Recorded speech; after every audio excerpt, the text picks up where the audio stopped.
MP election ನಡೀತಾ ಇದೆಯಲ್ವಾ, ಪ್ರಧಾನಮಂತ್ರಿ ನಿಮ್ಗೆ ಯಾರಾಗಬೇಕು? ಮೋಡಿ ಅವರೇ ಆಗಬೇಕಾ?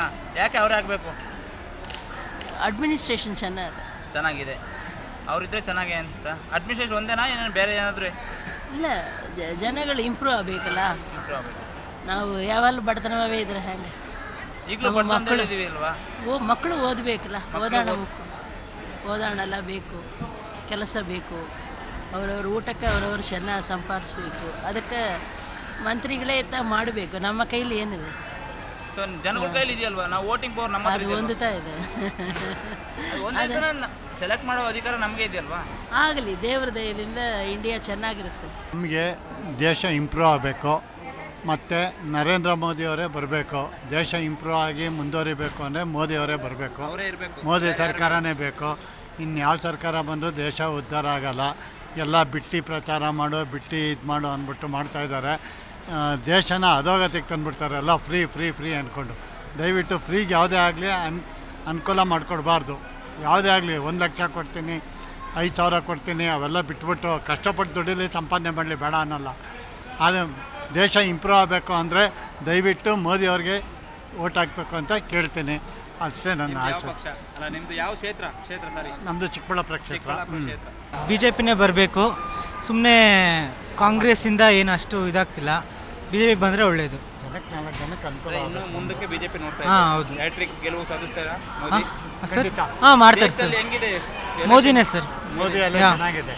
ಯಾವ ಪಕ್ಷ ಜೋರಿದೆ ಅಲ್ಲಿ? ಅಲ್ಲಿ BJPನೇ ಸರ್. ಸೆಂಟ್ರಲಲ್ಲಿ ಯಾವ್ದು ಬರುತ್ತೆ? BJPನೇ ಸರ್. ಮೋದಿ ಯಾರಾಗಬೇಕು? ಮೋದಿನ ಪ್ರಧಾನಿ ಆಗಬೇಕಲ್ಲ ಸರ್. ಮುಂದಿನ ಪ್ರಧಾನಿಗಳು ಅವರೇ ಆಗಬೇಕು. ಮೋದಿನೇ ಆಗಬೇಕು. ಅದೇ ಆಗ್ಬೇಕು. ಹ್ಯಾಟ್ರಿಕ್ ಎಲ್ಲ ಅವರೇ ಬೇಕು, ಗ್ಯಾರಂಟಿ ಸರ್. ಯಾಕೆ ಬೇಕು? ಏನು ಸರ್? ಯಾಕೆ ಬೇಕು? ದೇಶವನ್ನು ಉನ್ನತ ಮಟ್ಟಕ್ಕೆ ತೊಗೊಂಡೋಗಿದ್ದಾರೆ. ಈಗಾಗಲೇ ನಮ್ಮ ಪ್ರಪಂಚವನ್ನು ಆವಾಡಿಗ ದೇಶ ಅಂತಿದ್ರು, ಅಂಥ ದೇಶವನ್ನು ಉನ್ನತ ಮಟ್ಟಕ್ಕೆ ತೊಗೊಂಡೋಗಿದ್ದಾರೆ.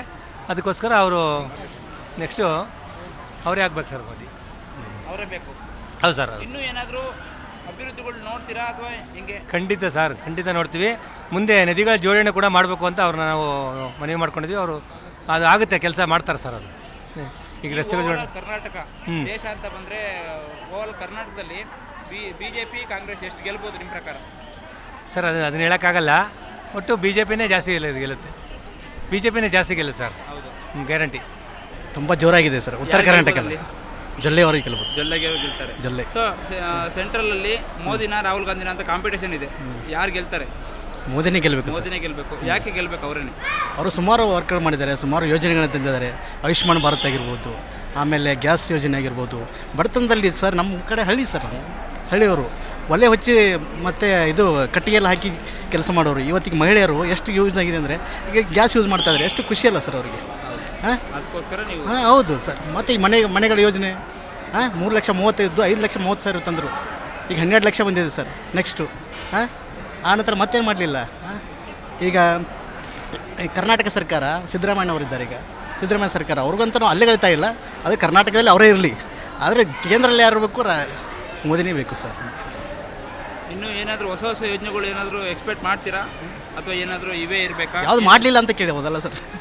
ಮಾಡಲಿಲ್ಲಲ್ಲ, ಈಗ ಅಭಿವೃದ್ಧಿ ಬೇಕು. ಅಭಿವೃದ್ಧಿ ಪಡಿತಿರೋ ದೇಶ ಅಲ್ವ ನಾವು MA B.Ed ಮಾಡಿ ಕಿಸಿಂದ ನಮಗೆ ಸರ್ಕಾರ ಗೌರ್ಮೆಂಟ್ ಕೆಲಸ ಕೊಟ್ಟಿದೆ, ಮತ್ತೇನು ಬೇಕು ಸರ್? ಅಲ್ಲ, ನಾನು ಹೇಳ್ತಾ ಇರೋದು ಏನಂತಂದರೆ, ಈಗ ದೇಶ ನಮ್ಮದು ಭಾರತ ಅಂತ ಬಂದಾಗ ಅಭಿವೃದ್ಧಿ ಹೊಂದುತ್ತಿರುವ ದೇಶ ನಮ್ಮದು. ಅಭಿವೃದ್ಧಿ ಹೊಂದುತ್ತಿರುವ ದೇಶ. ಹೊಂದುತ್ತಿರುವ ದೇಶ ಅಲ್ವಾ? ಹೊಂದಿರೋ ದೇಶ ಅಲ್ವಾ? ಹೊಂದುತ್ತಿರುವ ದೇಶ. ಏನೇನು ಹೊಂದ್ಬೋದು ಇನ್ನು ನಮ್ಮದು, ಏನೇನು ನಾವು ನೋಡ್ಬೋದು ಮೋದಿ ಅವ್ರ ಕಡೆಯಿಂದ? ಈಗ ನಮ್ಮ ಕಾಲದಲ್ಲಿ ಇರ್ತಕ್ಕಂಥದ್ದು, ಈಗ ಚಿಕ್ಕ ಮಕ್ಕಳು ಬಯಸೋದು ಏನು ಗೊತ್ತಾ? ಈಗ ಒಳ್ಳೆ ಈ ಕಾಂಪಿಟೇಟಿವ್ ದೇಶದಲ್ಲಿ ಕಾಂಪಿಟೇಟಿವ್ ಆದ ಕಾರಣ ಒಳ್ಳೆ ಇದನ್ನು ಕೋಚಿಂಗ್ ಸೆಂಟರ್ಗಳಾಗಬೇಕು. ಇನ್ನೂ ಕೊಂಚ ಕೋಚಿಂಗ್ ಸೆಂಟರ್ಗಳಾಗಬೇಕು. ಮಕ್ಕಳಿಗೆ ಒಳ್ಳೆ ಇದನ್ನು ನಾಲೆಜ್ ಬರ್ತಕ್ಕಂಥ ಕೋಚಿಂಗ್ ಸೆಂಟರ್ಗಳು ತೆಗೆದ್ರೆ ಅವರಿಗೆ ಒಳ್ಳೆ IAS ಆಫೀಸರ್ಗಳಾಗಿರ್ಬೋದು, KS ಆಗಿರ್ಬೋದು, ಆಮೇಲೆ IPS ಆಗಿರ್ಬೋದು, ಅಂಥ ಕೋಚಿಂಗ್ ಸೆಂಟರ್ಗಳಲ್ಲಿ ಹಳ್ಳಿಗಳಲ್ಲಿ ತೆಗೆದರೆ ಒಳ್ಳೆಯದು ಅಂತ ನಮ್ಮದು ಕೇಂದ್ರದಿಂದ. ಹೌದು. ಆದರೆ ಅಂದರೆ IAS ಕಲಿಬೇಕಾದ್ರೆ ಎಲ್ಲಿ ಡೆಲ್ಲಿ ಹೋಗಬೇಕು, ಒಂದು ಬೆಂಗಳೂರು ಬರಬೇಕು. ಆದರೆ ಹಳ್ಳಿಯವರು ಎಲ್ಲಿ ಹೋಗಬೇಕು ಸರ್? ಬಡತನದಲ್ಲಿ ಇದ್ದಿರ್ತಾರೆ, ಅವ್ರಿಗೆ ಬೆಂಗಳೂರೇ ಬರಬೇಕು, ಇಲ್ಲಾಂದರೆ ಹೈದರಾಬಾದ್ ಹೋಗಬೇಕು, ಇಲ್ಲಾಂದರೆ ಡೆಲ್ಲಿ ಹೋಗಬೇಕು ಅಂತ. ಸ್ವಲ್ಪ ಕಾಂಪಿಟೇಟಿವ್ ಮಕ್ಕಳನ್ನು ಕಳಿಸಲಿಕ್ಕೆ ಬಡವರಿಗೆ ಆಗದೇ ಇದ್ದ ಕಾರಣಕ್ಕೆ ಅವ್ರನ್ನ ಹಳ್ಳಿಗಳಲ್ಲಿ ಅಥವಾ ಜಿಲ್ಲೆಗಳಲ್ಲಿ ಆಯಾ ತಾಲೂಕು ಕೇಂದ್ರಗಳಲ್ಲಿ ತೆಗಿಬೇಕು ಅಂತ ಕೇಂದ್ರ ಸರ್ಕಾರದಲ್ಲಿ ನಾವು ಕೇಳ್ಕೊಳ್ಳೋದಂತೆ ಸರ್. ನೀವು ಶಿಕ್ಷಣಕ್ಕೆ ಒತ್ತು ಕೊಡಲಿ ಅಂತ ಹೇಳ್ತಾ ಶಿಕ್ಷಣಕ್ಕೆ ಒತ್ತು ಕೊಡಬೇಕು ಸರ್. Thank you sir. ಬೆಳಗಾಮಲ್ಲಿ ಅಥವಾ ಇಂಡಿಯಾದಲ್ಲಿ ಯಾವ ಥರ ಬಿಸಿ ಇದೆ ಎಲೆಕ್ಷನ್? ಇನ್ನು ಸದ್ಯ ಎಲ್ಲ BJP ಕಡೆ ಒಲವು ಇದೆ. BJP ಬಂದರೆ ಒಳ್ಳೆಯದು ಅಂತ ಅನಿಸ್ತದೆ. ಸ್ಟೇಟಲ್ಲಿ ಹೇಗಿದೆ ಬಿಸಿ? ಈಗ ಎಲ್ಲರೂ ಕ್ಯಾಂಪೇನ್ ಮಾಡ್ತಾ ಇದ್ದಾರೆ, ಒಂದೊಂದು ಕಡೆ ಒಂದೊಂದು ಥರ ವಾತಾವರಣ ಇದೆ. ಸೊ ಸೆಂಟ್ರಲಲ್ಲಿ ಮೋದಿನೇ ಬೇಕು ಮತ್ತೆ, ಹೌದು ಮತ್ತೊಮ್ಮೆ ಮೋದಿ. ಹೌದು ಹೌದು. ಯಾಕೆ ಬೇಕು ಮತ್ತೆ ಮೋದಿ? ಏನೆಲ್ಲ ಜನಪರ ಕಾರ್ಯಕ್ರಮಗಳು ಒಳ್ಳೇದು, ಒಟ್ಟು ಜನರಿಗೆಲ್ಲ ಒಳ್ಳೇದಾಗಬೇಕು, ಅಭಿವೃದ್ಧಿ ಕೆಲಸಗಳಾಗಬೇಕು, ಬೆಳಿಬೇಕು, ಭಾರತ ಒಟ್ಟು ಪ್ರಗತಿ ಆಗಬೇಕು. ಆ ಉದ್ದೇಶದಲ್ಲಿ BJP ಅಜೆಂಡಾ ಚೆನ್ನಾಗಿದೆ. ಸೊ ಅದಕ್ಕೋಸ್ಕರ ಮತ್ತೊಮ್ಮೆ ಮೋದಿ ಬರ್ತಾರೆ. ಮತ್ತೊಮ್ಮೆ ಮೋದಿ ಬರ್ತಾರೆ, ಗ್ಯಾರಂಟಿ ಇದೆ, ಖಂಡಿತ ನಂಬಿಕೆ ಇದೆ, ಬರ್ತಾರೆ. ನಿಮ್ಮ ಬೆಳಗಾಂ ಕ್ಷೇತ್ರದಲ್ಲಿ ಯಾರು ಗೆಲ್ತಾರೆ? ಜಗದೀಶ್ ಶೆಟ್ಟರ್ ಗೆಲ್ಬೋದು, ಆದರೆ BJP ಪಕ್ಷದ ವಿಚಾರದಲ್ಲಿಂದ ಗೆಲ್ಬೋದು. ಅವರು ಈಗ ಮತ್ತೆ ಕಾಂಗ್ರೆಸ್ ಹೋಗಿ ಮತ್ತೆ ಬಂದಿದ್ದಾರೆ, ಅದು ಬೇರೆ ವಿಚಾರ.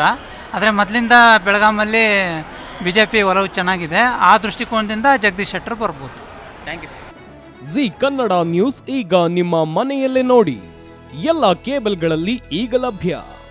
ಸನ್ Direct 292, Jio TV 1334, U digital 162, city cable 51, GTPL 17, Abhishek cables 821, Rockline telecommunication 51, Shri Basaveshwara number 60, Vinayaka digital number 53, in digital number 896ರಲ್ಲಿ. ನಿಮ್ಮಿಷ್ಟದ ಜಿ ಕನ್ನಡ ನ್ಯೂಸ್ ನೋಡಿ ಆನಂದಿಸಿ.